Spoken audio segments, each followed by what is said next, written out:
Hello and welcome to the LSN Virtual Classroom.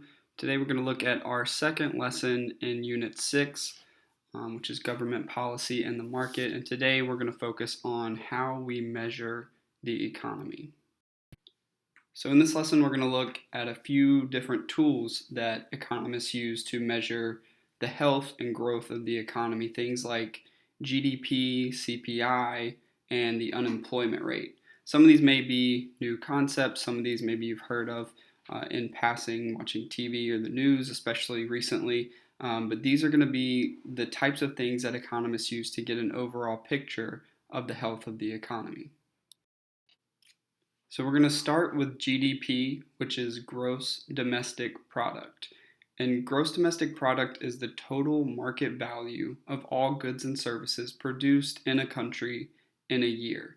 So it's kind of a confusing definition, but it's a pretty straightforward calculation. We're looking here at the total amount of money created in a country in a year. So it shows how much production is being done, how much things are bought and sold for, and what that total amount adds up to. So we want a high GDP. We want more production in a country because that simply translates into more money circulating through a country's economy. So everything is calculated into GDP when you buy a cheeseburger, when you pay rent.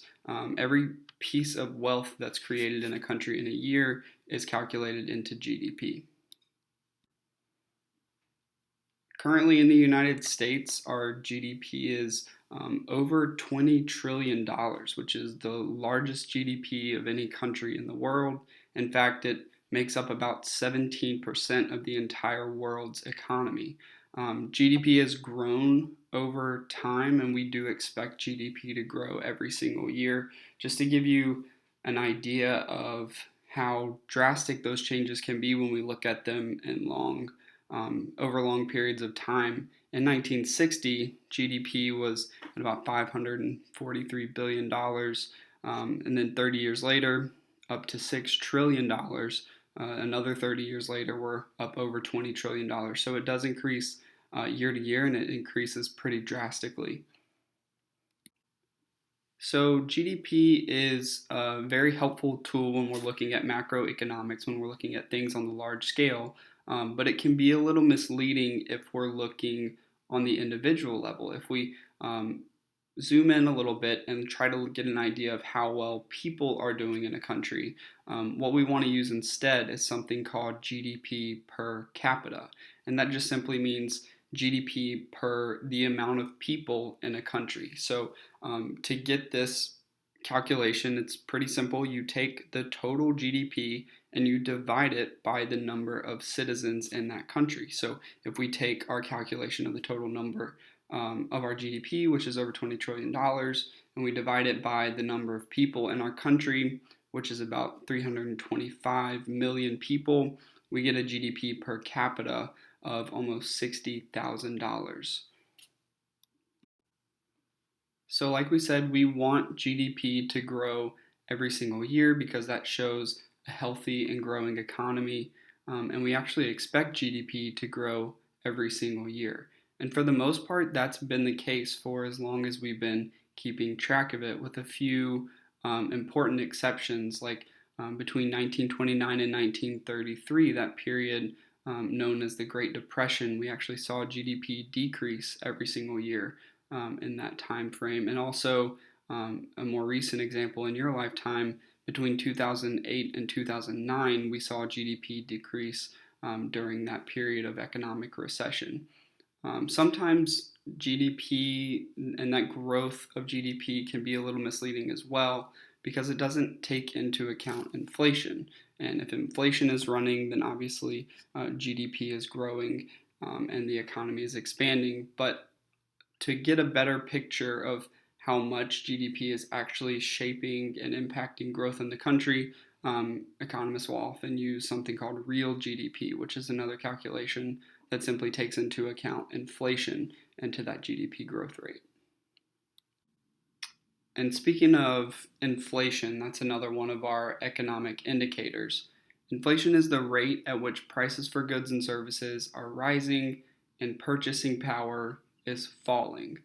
So the first part of this, where prices rise, is pretty easy to understand when we look at the prices of goods and services over time. You can look at the chart here to see the difference in prices of common grocery items over 30 years, how things become more expensive over time. But it also looks at this other part, which is purchasing power. So this is looking at how things become worth less over time, how your money becomes worth less over time. So the idea of purchasing power is that dollar bill in your pocket. How much is it able to buy? If purchasing power is high, that means you can buy a lot with that dollar bill. If purchasing power is low, you can't buy nearly as much with that. So the way we measure inflation is through another economic indicator called Consumer Price Index, or CPI. And CPI measures the changes in those price level of goods and services over time, or measures the amount of inflation over time. The way we calculate CPI is through this theoretical basket of goods. So imagine you walked into Walmart and grabbed something from the grocery section, something from the household items section, something from the electronics section, and you went to tally that up of how expensive that basket of goods costs. Well, you do that every single year, and you buy those same, say, 20 items from year to year to year, and over time, those items become more expensive. And this is the way we track inflation. So, why is this important? Why do we care how much um, goods and services become more expensive, how much inflation we have in a country? Well, one important way to use this is by calculating the cost of living. And specifically how cost of living changes over time. So, if things are becoming more expensive from year to year, we need to make more money from year to year in order to afford those same basic goods and services that we need. So if our CPI is about 2% and inflation is growing at a rate of about 2% each year, that means on average, people need to be making at least 2% more each year in order to stay in line with cost of living changes.